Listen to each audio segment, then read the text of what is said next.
ভাবি আপনাকে মামি খুঁজতেছে।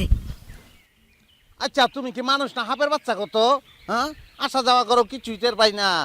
কেন এত বারবার কেন আসে? কে দিয়ে কোনো কাজ নাই তোমার? সরি।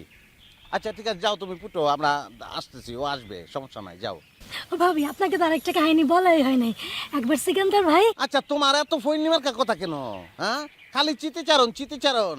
এত চিতিচারণ করলে মাথায় প্রেশার পড়বো, প্রেশার পড়ে তোমার চিতি নষ্ট হয়ে যাবো। একদিন রাস্তাঘাটে আমার দেখা হইলে তুমি বললা কালু কেমন আছো, তখন কেমন হবো? ধরু আমার কিচ্ছু হইতো না। একবার না ভাবি আমার মনটা অনেক খারাপ। তোমার মনটা এত ফৈনি কে রে? হ্যাঁ, খালি খারাপ হয়। এত যদি খারাপ হয় বিষ খাওয়া মেরে এলো না কে রে মনটা? না, খারাপ তো হইতে পারে। মন তো বুকে আছে মন, মনে আছে আশা, আশা থেকে হয় বুঝি ভালোবাসা। আরে সিকান্দার ভাই থামেন তো। শুনুন না ভাবি তারপরে কি হয়েছে। আমার মন খারাপ বুঝতে পেরা সিকান্দার ভাই তো আমার পিস পিস আবার গেছে। যাওয়ার পরে তখন বুঝছে যে আমার মনটা ভীষণ খারাপ। আমার ইংলিশ সিনেমা দেখতে নিয়ে গেছিল। English cinema? বাচ্চার আর সিনেমা, ফাইটিং ফাইটিং, ছোট বাচ্চার আর সিনেমা।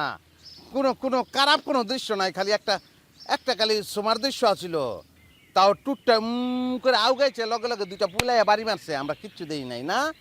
থামো, বুঝতে পেরেছি আমি। আরে ভাই, ছোট্ট একটা চুমার দৃশ্য